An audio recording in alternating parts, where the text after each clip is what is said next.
16 साल बाद उस रात की आग वेद के सीने में आज भी धड़क रही थी। जब तक गद्दारों की हड्डी नहीं जलेगी तब तक हमें ठंडक नहीं मिलेगी। मम्मी पापा चलो प्लीज, यहाँ से बाहर चलो वरना हम सब जल के मर जाएंगे। फर्क सिर्फ इतना था, पहले वो कातिलों से बचने के लिए भागा था, आज वो उन कातिलों को पकड़ने के लिए भाग रहा था। मैं वापस आ गया अपने माँ बाप का बदला लेने। वेद ने ठान लिया कि चाहे जो हो वो मुंबई में खुद की जगह बना कर ही रहेगा। लेकिन जेब में फूटी कौड़ी नहीं, बहुत हाथ पैर मार के उसे फाइनली एक डिलीवरी बॉय की नौकरी मिली, जिसमें दिन में वो बड़ी बड़ी बिल्डिंग्स में जाता और रात को दीवारें उसकी व्हाट्सएप स्टेटस हो जाती थी, जहां वो अपना दर्द नहीं अपना मकसद लिखता था। उसके हाथ में ये गेंद बस गेंद नहीं, पुराने सवालों का दहकता गोला था। अगर आज उसके मम्मी पापा जिंदा होते तो वो किसी ऑफिस में बड़ी सी कुर्सी पर बैठा होता, ना कि एक कंगालों के किंग। इधर आ। सर, बाइक लेकर जा और 10 मिनट में ये सारे बॉक्सेस डिलीवर कर दिया। सर आप बिल्कुल भी टेंशन मत लीजिए। आप जानते हैं ना, मैं डिलीवरी में कभी भी डील नहीं करता है। आप मुझे 50 बॉक्सेस दीजिए या 500 बॉक्सेस दीजिए, मैं टाइम से डिलीवर कर दूंगा। बस एक छोटी सी रिक्वेस्ट ये थी कि आज का जो मेरा पैसा है वो टाइमली दे दीजिएगा प्लीज। वो क्या है ना, मुझे आज पैसों की बहुत ज़्यादा ज़रूरत है, मेरे किसी स्पेशल का बर्थडे और मैं ओ मजनू, क्या मुझे पूरी कथा सुनाएगा? 9 मिनट तेरे पास, सिर्फ 9 मिनट, चल जल्दी कर। वेद ने यह सुनते ही वो सारे पैकेजेस उठाए और चीते की तरह भागते हुए सबकी डिलीवरी करने निकल पड़ा। अरे इस उल्टी बुद्धि को बाइक ले जाने में क्या प्रॉब्लम है जबकि बाइक खाली पड़ी है?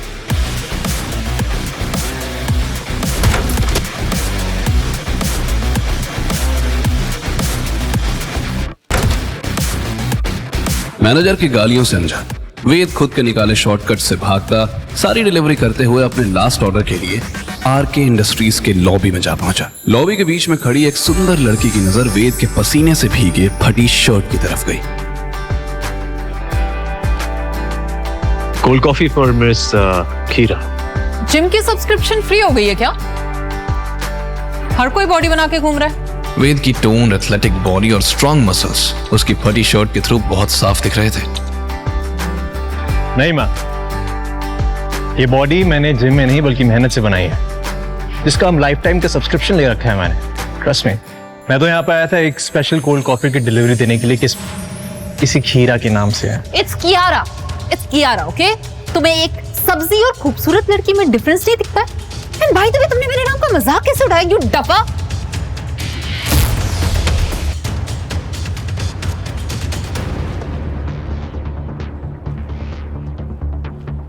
आपकी स्पेशल डिलीवरी मैम। गुस्से में तिल मिलाई कियारा ने वो कॉफी सीधा वेद के मुंह पर फेंक दी।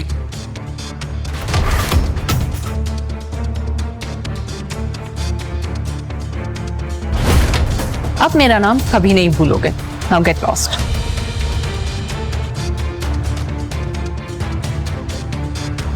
कॉफी वाकई में काफी बढ़िया थी, थैंक यू मैम।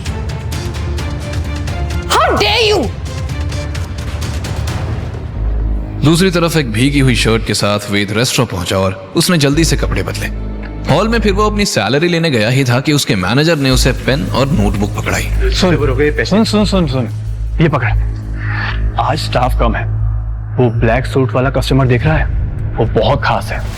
अगर तूने उसको खुश कर दिया तो तुझे 1 महीने की सैलरी भी एडवांस में दे दूंगा और तेरी जॉब भी परमानेंट कर दूंगा। वाह सर, 2 लड्डू एक साथ है।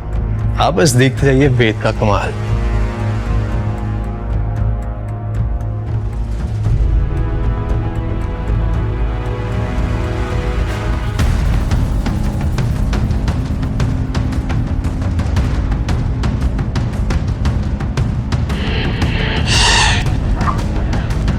कपूर खानदान की सांसें नहीं, सिर्फ चीख सुनाई देनी चाहिए।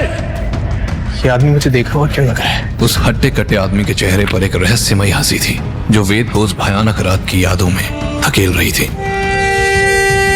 वेद की धड़कन तेज हो गई थी और माथे पर पसीना आ गया था। आज कपूर खानदान की सांसें नहीं, सिर्फ चीख सुनाई देनी चाहिए। हमारा इंसाफ कपूर परिवार की जब तक गद्दारों की हड्डी नहीं जलेगी तब तक हमें ठंडक नहीं मिलेगी। कपूर खानदान, कपूर गद्दारों की सिर्फ एक ही वजह है,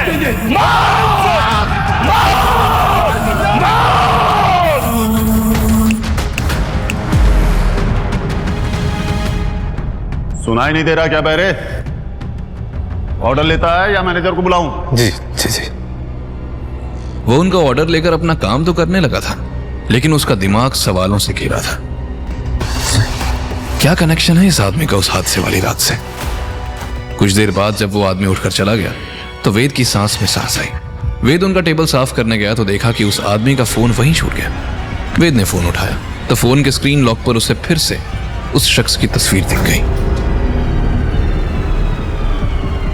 इसके गले में लॉकेट, इसका मतलब मेरा शक सही निकला। इस फोन में इस आदमी की डिटेल जरूर होंगी। इसको अनलॉक करने की कोशिश करता हूँ। मेरा फोन चोरी करते हुए शर्म नहीं आई तुझे? मैनेजर! सर मेरी बात सुनिए, आप गलत समझ रहे हैं सर। ऐसा कुछ नहीं है, मैं सच बोल रहा हूँ। ये वो जिस थाली में खाता है उसी थाली में छेद करता है। गद्दार, निकल जा यहाँ से इससे पहले कि मैं तुझे नंगा कर दूं। चोर! गद्दार शब्द सुनते ही वेद ने गुस्से में अपनी मुट्ठी भींच ली और खुद को कंट्रोल करते हुए कहा, सर आप मुझ पे गलत इल्जाम लगा रहे हैं। मैंने कोई चोरी नहीं की है। धोखा तो बदजातों के खून में होता है। मैनेजर, ये उचक्का कल से इस इलाके में दिखना नहीं चाहिए। वेद पर मानो एक बार फिर किसी ने झूठ का काला धब्बा लगाया था। एक बार फिर उसका दिल टीस के साथ उठा। You are fired!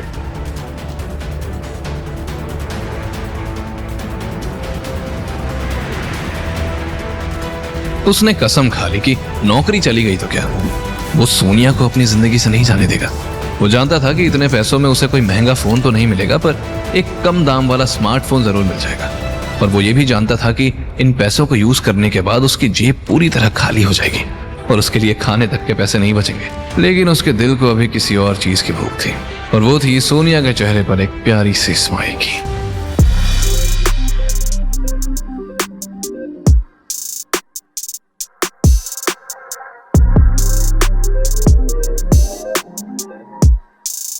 एक तरफ वो सोनिया के साथ फ्यूचर का सपना देखे जा रहा था, दूसरी तरफ किस्मत उसके लिए एक और धोखा रच रही थी।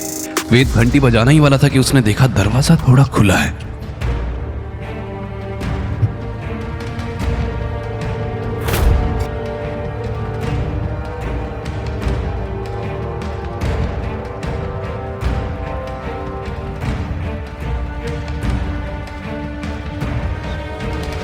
यार सोनिया, क्या तुम उस लूजर के साथ बात करती रहती हो?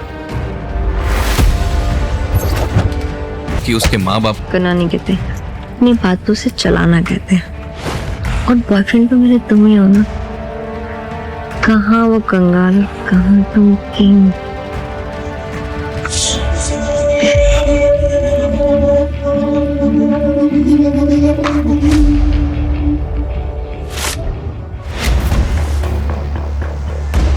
वेद, तुम यहाँ अंदर कैसे आ गए? ये क्या कर रहे हो तुम?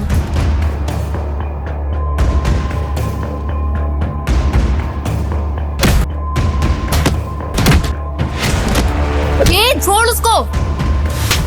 तुम्हारी इतनी हिम्मत!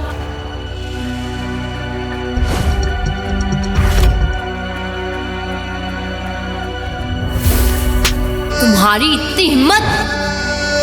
ये लाया है ये 2 कौड़ी का फोन। मैं तो तुझे वैसे भी छोड़ने वाली थी, लेकिन अच्छा हुआ कि मामला आज ही खत्म हो गया। भिखारी। वेद सोनिया के घर से निकल जरूर गया था, पर उसके दिमाग में अभी भी उसकी गालियां सुनाई दे रही थी। वो रास्ते को चीरता हुआ अपनी बिल्डिंग की छत पर जा पहुंचा, पर अभी उसके दिमाग से सोनिया और रोहन की बेडरूम की याद परेशान कर रही थी। उसके दिल से एक जोर की चीख निकली,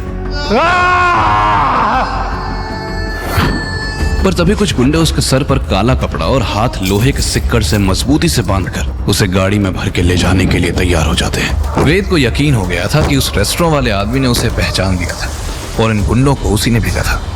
वेद गुस्से से उन गुंडों पर टूट पड़ा।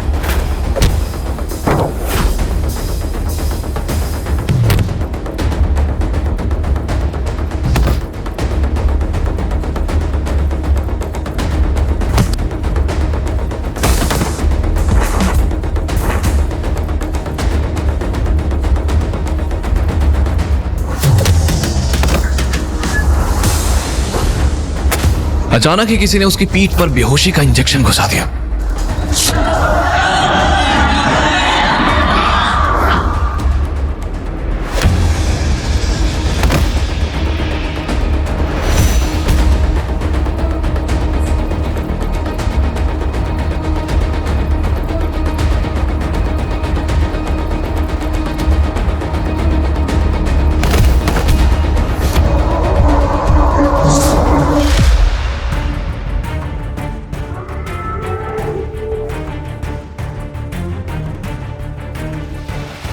जैसे ही वो खड़ा हुआ उसे कई सारे जूतों की आवाज आने लगी, जैसे कोई आर्मी की परेड हो रही हो।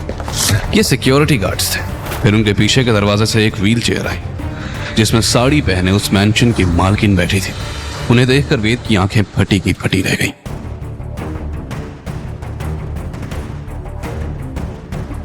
वेलकम मिस्टर वेदांत विक्रम कपूर।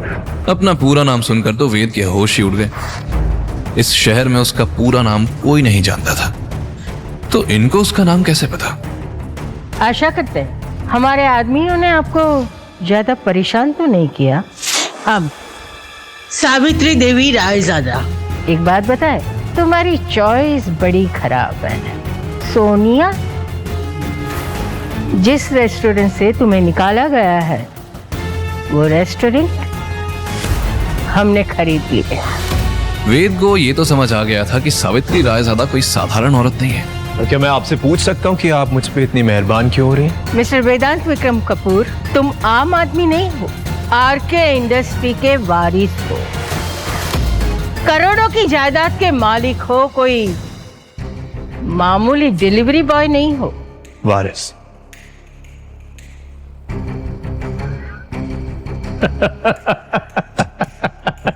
आपको पता है मेरी खाली जेब देख के ना कोई चाय वाला, टपरी वाला भी मुझे उधारी नहीं देता, ना ही मेहरबान होता है मुझ पे।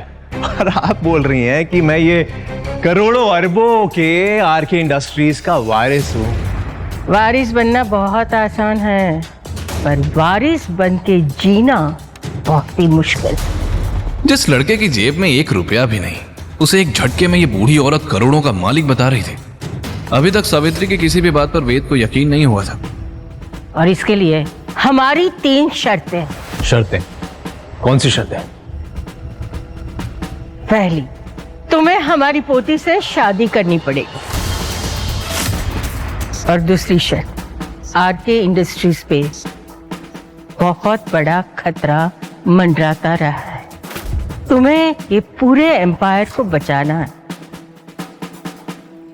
और तीसरी और आखिरी शर्त, तुम इतनी बड़ी इंडस्ट्री के मालिक हो, ये राज राजी रहेगा जब तक सही समय ना आए।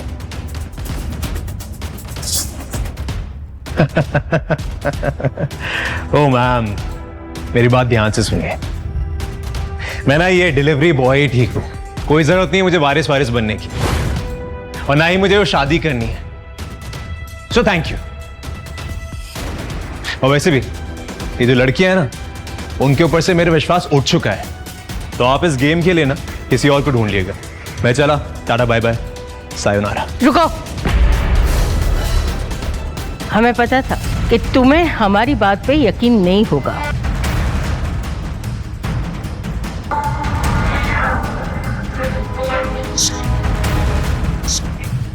ये देखो, आखिर क्या था इस तस्वीर का सच? क्या वेद के माँ बाप किसी सीक्रेट मिशन के मोहरे थे, या वो सच में गद्दार थे? क्या बड़ा प्लान कर रहे थे वेद के पिता? क्या वेद सावित्री रायजादा की शर्त मानेगा? कैसे साबित करेगा वेद कि उसके माँ बाप गद्दार नहीं थे? और कौन है वो मिस्टीरियस मैन जिसने वेद की जान बचाई? वेद की जिंदगी बर्बाद करने के पीछे आखिर किसका हाथ है? आगे की कहानी जानने के लिए देखें अगला एपिसोड सिर्फ पॉकेट एफएम के YouTube चैनल पर, और के फॉर किंग के सारे एपिसोड्स को सुनने के लिए डिस्क्रिप्शन में दी लिंक से डाउनलोड करें पॉकेट एफएम ऐप।